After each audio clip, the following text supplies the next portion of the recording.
അസ്സലാമു അലൈക്കും വറഹ്മത്തുള്ളാഹി വബറകാതുഹു. പ്രിയമുള്ളവരെ, ഒരു മുസ്ലിം തൻ്റെ ജീവിതത്തിൽ ഏറ്റവും കൂടുതൽ ശ്രദ്ധിക്കേണ്ട കാര്യങ്ങളിൽ ഒന്നാണ് തൻ്റെ ഉപജീവനം ഹലാലാണോ എന്നത്. കാരണം ഹലാലായ ഭക്ഷണം മാത്രമാണ് ശരീരത്തെ വളർത്തുന്നതോടുകൂടെ ഹൃദയത്തെ പ്രകാശിപ്പിക്കുക കൂടി ചെയ്യുന്നത്. ഹറാമായ ഭക്ഷണം മനുഷ്യൻ്റെ ആത്മീയ ജീവിതത്തെ ദോഷകരമായി ബാധിക്കും. ഇന്ന് ഹറാമിൻ്റെ ഏറ്റവും വലിയ വാതിലുകളിൽ ഒന്നാണ് പലിശ. പലിശ എന്നത് ഒരു സാധാരണ സാമ്പത്തിക ഇടപാട് മാത്രമല്ല, അത് അള്ളാഹുവിൻ്റെ കൽപ്പനക്കെതിരായ ഒരു ഗുരുതരമായ ലംഘനമാണ്. അതുകൊണ്ടാണ് അല്ലാഹു സുബ്ഹാനഹു വ തആല പരിശുദ്ധ ഖുർആനിലൂടെ പറയുന്നത്, യാ അയ്യുഹല്ലദീന ആമനുത്തഖുല്ലാഹ വദറൂ മാ ബഖിയ മിനദ്ദിബാ ഇൻ കുൻതും മുഅ്മിനീൻ ഫഇൻ ലം തഫ്അലൂ ഫഅ്ദനൂ ബിഹർബിൻ മിനല്ലാഹി വറസൂലിഹി. അഥവാ, അല്ലയോ സത്യവിശ്വാസികളെ, നിങ്ങൾ അല്ലാഹുവിനെ സൂക്ഷിക്കുകയും പലിശയിൽ ബാക്കിയുള്ളത് ഉപേക്ഷിക്കുകയും ചെയ്യുക. അങ്ങനെ ചെയ്യുന്നില്ലെങ്കിൽ അല്ലാഹുവിൻ്റെയും അവൻ്റെ റസൂലിൻ്റെയും യുദ്ധപ്രഖ്യാപനം സ്വീകരിച്ചു കൊള്ളുക. പ്രിയമുള്ളവരെ, ഖുർആനിൽ വളരെ കുറച്ച് പാപങ്ങൾക്കാണ് ഇത്ര ശക്തമായ ഭാഷ ഉപയോഗിച്ചിരിക്കുന്നത്. അവയിൽ ഏറ്റവും ശ്രദ്ധേയമായ ഒന്നാണ് പലിശ.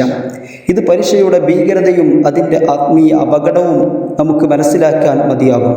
അല്ലാഹു സുബ്ഹാനഹു വ തആല മറ്റൊരു സ്ഥലത്ത് പറയുന്നു, യംഹഖുല്ലാഹു റിബ വയുർബിസ് സ്വദഖാത്ത്.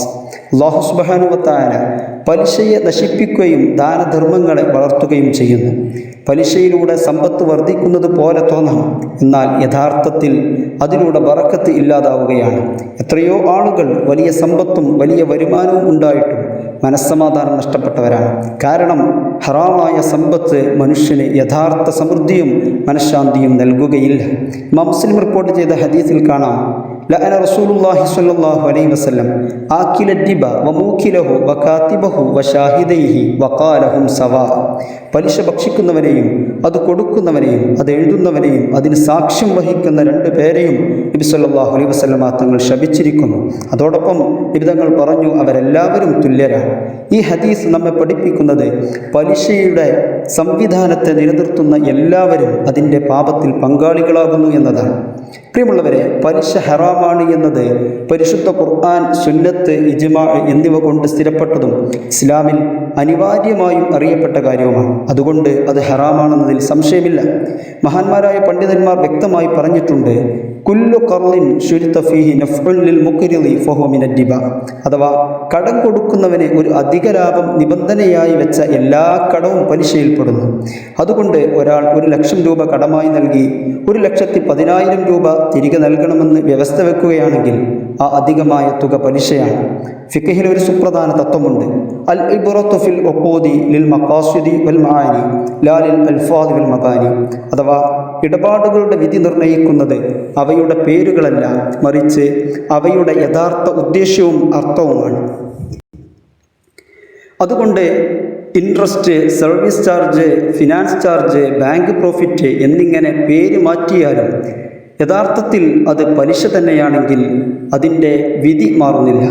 ഇന്ന് പലിശ പല രൂപങ്ങളിലായി നമ്മുടെ ജീവിതത്തിൽ കടന്നു വരുന്നു.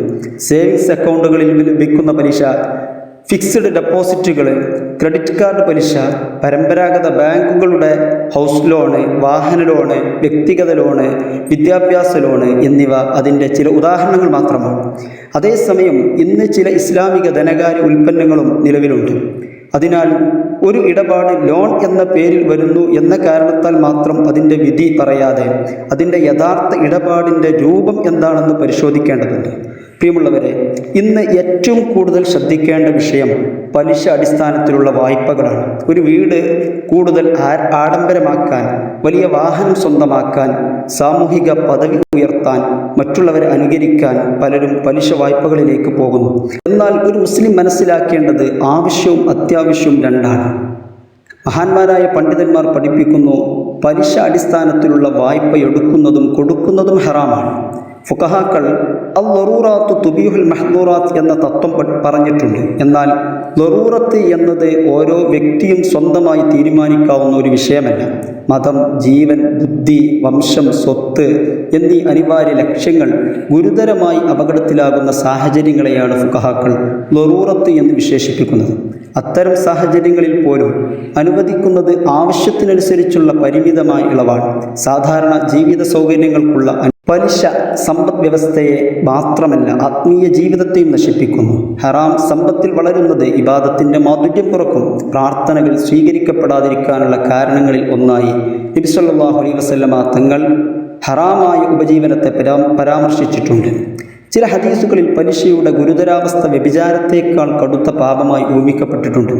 ഇതിലൂടെ പലിശയുടെ ഭീകരത നമുക്ക് കൂടുതൽ വ്യക്തമാക്കി തരുന്നു. അതിനാൽ നാം നമ്മോട് തന്നെ ചില ചോദ്യങ്ങൾ ചോദിക്കണം.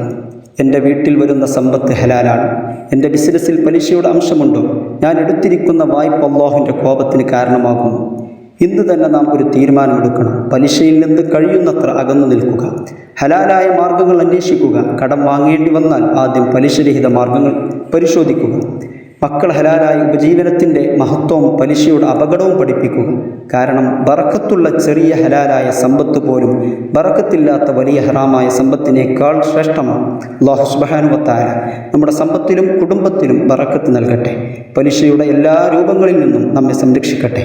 ഹലാലായ ഉപജീവനത്തിൽ സംതൃപ്തരായി ജീവിക്കാനുള്ള തൗഫീഖ് നമുക്കേവർക്കും പ്രദാനം ചെയ്യട്ടെ. ആമീൻ യാ റബ്ബൽ ആലമീൻ.